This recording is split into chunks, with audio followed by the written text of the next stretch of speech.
Bago tayo magpunta sa Zoom, may tanong naman dito sa Benedicta Benita. Sabi, good evening bro, tanong ko lang po, si Jesus ba at si Melchizedek ay iisa? Hmm. Melchizedek sa Bible, sa sa Old Testament. Hindi po magkaisa. Melchizedek ay si Old Testament yun eh. Si Kristo ay sa New Testament. No? Saan ba yan mababasa bro? Diyan. Sa Basahin mo bro. Melchizedek?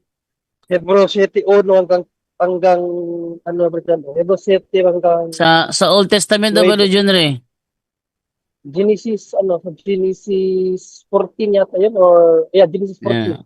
Yeah. Dinalhan siya ni Melchizedek, hari ng Salem at pari ng kataas-taasang Diyos ng tinapay at alak. So,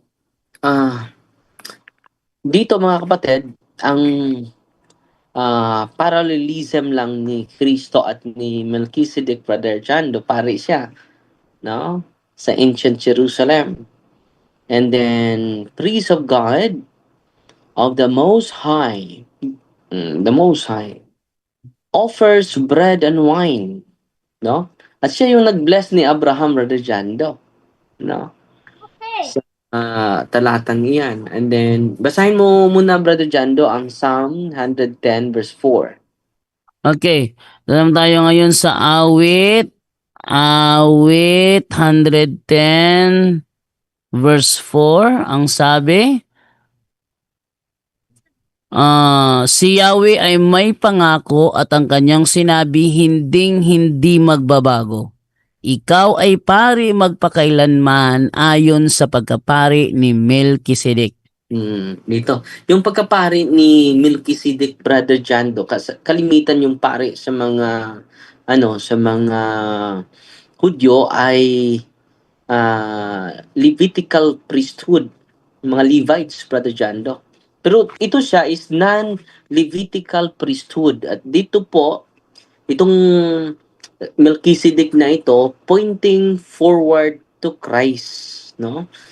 Dahil si Kristo, Brother Jando, surpasses everything prefigured by Melchizedek. So, iba talaga si Kristo dahil he is not a priest of God. He is the true Son of God. No? Eternally begotten. High priest. No? Forever. Not symbolically, but in reality. No? Iba talaga si Kristo, Brother Jando. Pari siya at siya din yung biktima. Both priest at sacrifice. Siya yung ino-offer. No? Sa yung foundation sa new covenant, Brother Jando. So what he accomplishes, dahil nagdala siya ng offering si Melchizedek, bread and wine, Brother Jando. At ito po ay prefigure kay Kristo, Brother Jando, dahil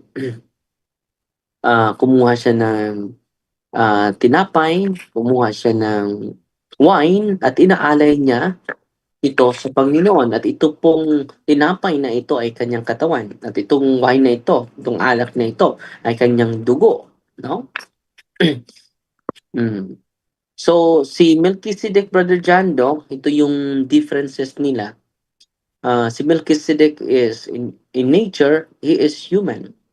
But Christ is divine. He is greater than, divine and human, di ba? Ang priesthood niya, ni Melchizedek, symbolic and prefigurative. But Jesus is eternal, not just ordinary, eternal and real. Sacrifice, bread and wine. Dito ka Kristo, hindi na symbolic lang na wine, hindi symbolic bread and wine. Is real body and blood. So, ang role ni Melchizedek, Brother Jando, parang shadow lang. Pero Jesus is the fulfillment. He is the reality. Kingship ni Melchizedek, King of Salem. Pero si Kristo, Brother Jando, is King of Kings. So, hindi po isang persona si Melchizedek. Si Melchizedek ay tao lang. Salvation, he blesses Abraham. Pero si Kristo, he redeems the whole world. No? So, you are a priest forever according to the order of Melchizedek. No? Hindi to nangahulugan, Brother John, doon na kinukopya ni Kristo si Melchizedek. Pero si Melchizedek points forward, no? Christ is the origin and fulfillment. Mm. Melchizedek is just a shadow. Christ is the substance, no? So yun ang kaibahan ni Melchizedek. Si Melchizedek, Brother John, no, prepares the mind. No, Christ saves the soul. Melchizedek blesses, but Christ redeems. No? So, uh, si Melchizedek, Brother John, is just a shadow. Christ is the origin and the fulfillment, Brother John. He's greater than Melchizedek, Brother John.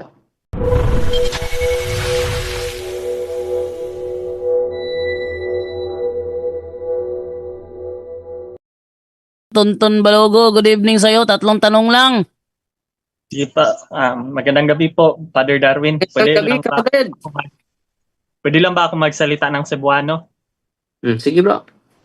Um, first question ako, Father Darwin, is kanang okay ra ba labhan ang panyo ni Nazareno kay naman ko'y panyo ni Nazareno ba na blessingan atong kwan during fiesta ni Nazarene din devotee pod ko.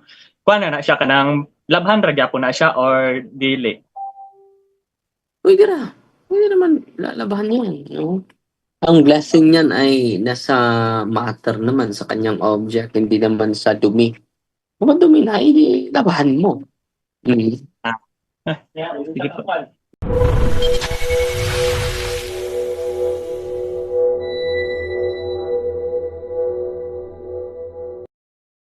Yung pangalawa kong katanungan po is, meron po akong kaibigan na member din siya sa Catholic Youth Ministry, and then kabisado niyang sumali sa fraternity.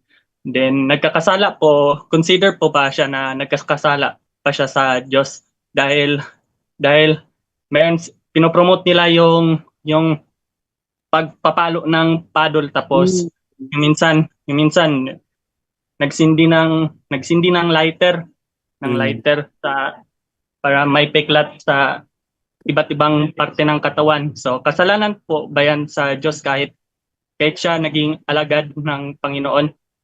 Mm-hmm. Unang-una, mag-ingat po tayo sa mga circle of friends natin, ha?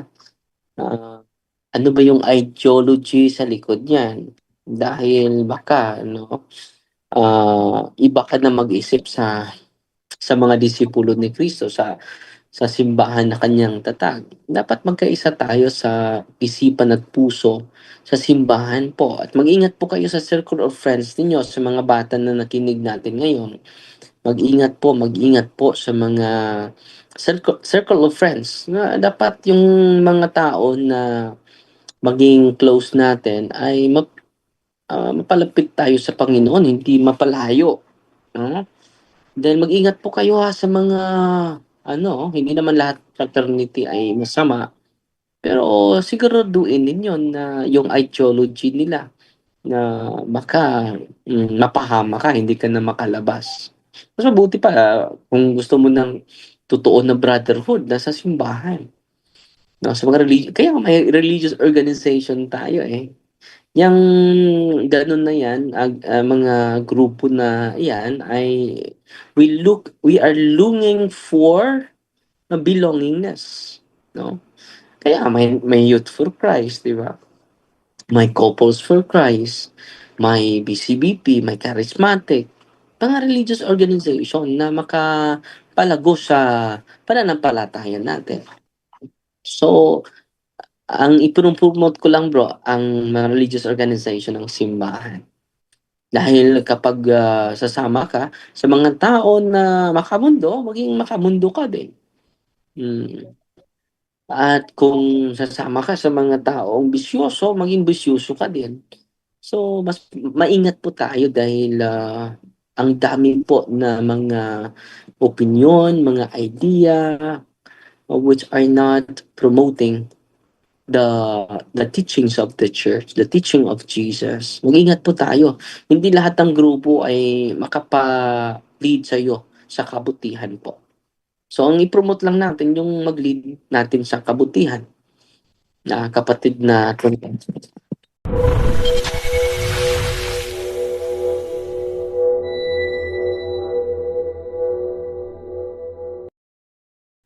Last question po, Father, nanonood po ako ng Guerrero 3 galing po sa media ng Iglesia ni Cristo. Actually, project po namin to dati sa aming school para ipaliwanag ko kung yung story ni Ramon Guerrero na isang champion sa boxing na nakumatos and then bumangon siya muli. Okay lang ba manood sa mga movie sa mga INC dahil lang doon? Mag-ingat din tayo, hindi naman lahat ng mga video automatic masama kapag galing sa kanila. Hindi naman absolutely. No, meron ding meron tayong mga moral lesson pwede tayong manood. O kung wala namang moral lesson, bakit tayo manood dyan? Para saan, di ba? At kung nag-promote ng violence, hindi maganda yon. Kung nag-promote ng patayan, no, hindi maganda yon para sa atin. Baka yung moral conscience natin ay mawala na. Kaya nga, ang gospel value ay hindi talaga pleasing sa mata ng mga tao, sa mga kamundo. Mas mabuti na yung mga movie na maka-develop sa ating heroic virtues. No? At kung manood ka sa mga unfaithful na mga movies, maging unfaithful ka din. Kung manood ka sa mga movie na magnanakaw, maging magnanakaw ka din. Dahil yung pinanood mo, ma-influence talaga yan. Yung lahat ng mga characters dyan ay papasok sa buhay mo at maging ikaw na yun. So mag-ingat po tayo kahit anong movies kahit anong mga pinanood natin, mag-ingat po tayo, be discerning mga kapatid, dahil i-filter natin ano yung panunuuri natin dahil it influence your day. Not only your day, but it influence your whole life. Kapatid. So, paulit-ulit ko yung napanood yung Guerrero, Father. Pero nung napanood ko yung story ni Ramon at kapatid na si Miguel Guerrero, nagdadasal sila, pero para sa akin, pinopromote ko pa rin lagi yung rosary. So, yun ang ginawa ko upang hindi ako maano sa kanila. Sa bro? Okay. Ano bro? Okay na yan. So, Hindi naman tanong yun. okay na yun, hindi na tanong. So, pinopromote ko lagi yung rosary every, Good bro. Patuloy ka kapatid. God bless, Salamat Father. po, Father.